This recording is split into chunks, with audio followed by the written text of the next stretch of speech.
The Fugees were one of the most successful trios in hip-hop history and were in the charts worldwide in the mid-1990s. But just as quickly as they appeared, they disappeared from the scene. That's why many people still wonder what happened to the Fugees and why the trio broke up. That's exactly what we're going to look at today.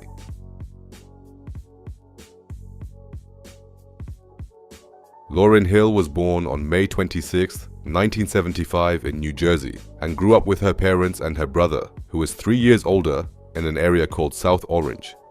Her father was already a singer in local nightclubs and at weddings, so Lauryn was born into a musical family. As a child, she listened to artists such as Stevie Wonder and began singing, dancing, and acting. She often performed at her school and even appeared on a television show called Showtime at the Apollo in 1988. Unfortunately, she was booed by the audience that evening, but that didn't stop her from continuing to work on herself and her voice. She later enrolled at Columbia High School, where she met a girl named Marcy Harry Hill, who also loved to sing and was interested in music. Through Marcy, Lauryn met a rapper from school who was in the process of forming a hip-hop group. His name was Pras, and he asked Lauryn if she wanted to join his crew. This was how the first lineup of the future Fugees was formed, and they named the trio Time. They wrote their first songs, which they recorded, and Pras's cousin became aware of the trio. His name was Wyclef Jean, who also made music and wanted to join the crew. Since Marcy wanted to pursue a solo career, she left the group. So Pras, Lauryn, and Wyclef formed a new trio called Translator Crew. Many members came and went from this crew until the three finally decided to continue as a trio. In 1992, they began recording their first album, Blunted on Reality, which they sent to several labels. In 1993, they signed a record deal with Rough House Records. With the label behind them, the album was released in February 1994. Unfortunately, the album flopped, and as a result, they even wanted to drop the label. So the trio reinvented themselves and changed their musical style. To make the change visible to everyone, they changed their name to Fugees. The name is an abbreviation of the word refugees, which is what Pras and Wyclef, who are originally from Haiti, were called by white Americans at the time. With their new name, they set to work on their second album, The Score, on which they reinterpreted some old hits and captured the spirit of the times. For example, they covered Bob Marley's song No Woman No Cry and reinterpreted Ready or Not Here I Come by the Delphonics. But the song that became one of the greatest songs in hip-hop history was Killing Me Softly with His Song. It was a new interpretation of the 1972 song of the same name by singer Laurie Lieberman. This hit by the Fugees reached #1 in over 30 countries and ensured that the album was also a huge success. They won tons of awards around the world and even a Grammy in 1997 for Best Rap Album, making the Fugees global megastars. Things couldn't have been better. However, there was one thing going on behind the scenes for years that the public didn't know about, which caused the trio to break up at the height of their career. To the public, it always looked like the three were just good friends. Wyclef got married in 1994 and had a happy marriage, while Lauryn started dating Bob Marley's son, Rohan Marley, in the summer of 1996. But in reality, Wyclef Jean and Lauryn had an affair for years.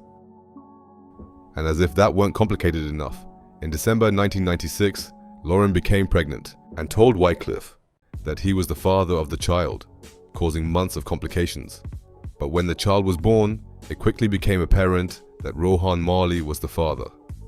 According to Wyclef, the relationship between the two broke down from that point on, which is why the Fugees split up and everyone focused on their solo careers. But even though the Fugees broke up, all three continued to be successful. Wyclef was the first to release his debut album, which entered the charts at number 16. Lauryn Hill then released her debut album, which went straight to #1 in the charts and sold over 400,000 copies in its first week, which was a record for a female artist at the time. She even won 5 Grammys for the album. Pras also had a mega hit with the song Ghetto Superstar, which reached #1 in over 10 countries. Since all three were successful as solo artists, it took 7 years before they reconciled in 2004 and slowly began working together again. A year later, they opened the BET Awards with an official Fugees reunion and went on a European tour that same year while working on their comeback album. Unfortunately, however, the happiness did not last long. Lauryn Hill was reportedly late for studio sessions and performances time and time again. And according to Wyclef, there was a studio session that led to Wyclef and Pra never wanting to work with Lauryn Hill again. During that session, Wyclef produced a song called Lips Don't Lie, which Lauryn didn't like at all, leading to an argument. Lauryn left the session and the group broke up again. As a little side note, Wyclef reworked the song a bit and gave it to the singer Shakira, resulting in the song Hips Don't Lie, which has sold millions of copies to date and broke the record for the most played pop song in a week in the history of American radio in 2006. Even though I hate this song, it probably would have ensured that the Fugees would have celebrated a mega comeback. However, starting in 2007, Pras and Wyclef announced in several interviews that they would never work with Lauryn again. Pras said in an interview, "Before I work with Lauryn again, you'll see Osama and Bush at Starbucks discussing foreign policy over a latte." This statement was surpassed shortly afterwards by Wyclef, who said that the Fugees reunion should never have happened. We should have sent Lauryn to a psychiatrist. And with that, it became clear to the public that there would most likely never be another Fugees project. Over the years, Wyclef Jean became a very successful songwriter and producer, producing numerous hits. In addition to his musical successes, he even tried to become president of Haiti in 2011. Unfortunately, he was not allowed to run as a candidate because you had to have lived in the country for at least 5 years to run for president. Pras, on the other hand, did not have much success in the music scene and concentrated on acting, which led to several small roles in films and series. He also produced several documentaries and was the producer of a web series called The Bay, which won him a Daytime Emmy Award in 2017. However, in 2019, Pras became embroiled in a major scandal, which marked the beginning of his downfall. Pra is alleged to have received around $100 million from a Malaysian businessman between 2012 and 2017 to support, among other things, the re-election campaign of then US President Barack Obama in 2012. Since the funds came from abroad and campaign donations from foreign countries are prohibited, the Malaysian businessmen allegedly used straw men such as Pras to ensure that the funds still flowed into the campaign. In addition, Pras is alleged to have engaged in illegal lobbying for then-President Donald Trump in 2017. As a result, he was convicted in April 2023 on 10 counts, including illegal campaign contributions and money laundering. If the verdict stands, he faces up to 20 years in prison. Lauryn, on the other hand, initially enjoyed great success in the music industry. Unfortunately, however, her private life was anything but happy. Her boyfriend Rohan Marley, with whom she had 5 children over the years, was very unfaithful in the early 2000s, and that while Lauryn was pregnant again. As a result, she fell into a deep depression while she was one of the most successful women in the music industry.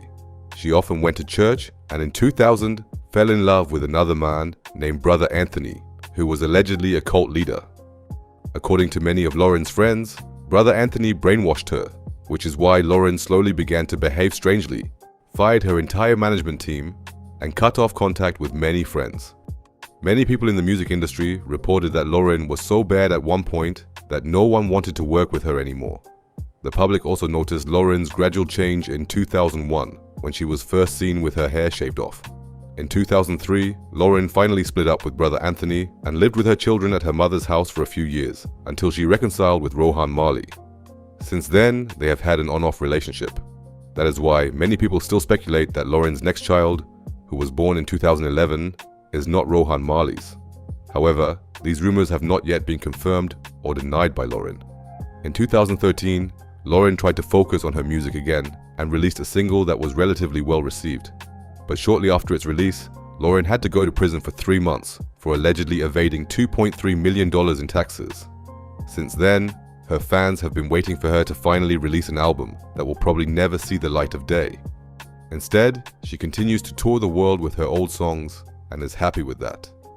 In 2021, the Fugees attempted one last comeback and planned a huge tour. Unfortunately, Pras was unable to travel due to his legal troubles, so the tour was cancelled again. However, they did perform together a few times last year, so we can assume that they are still friends today, even if we will probably never get another Fugees album due to Pras' prison sentence. I think it's a real shame that Wyclef was the only one who remained successful, and that such a legendary trio broke up so early, because that means we've definitely been denied some legendary songs. Well, what do you think of the Fugees? Feel free to let me know in the comments.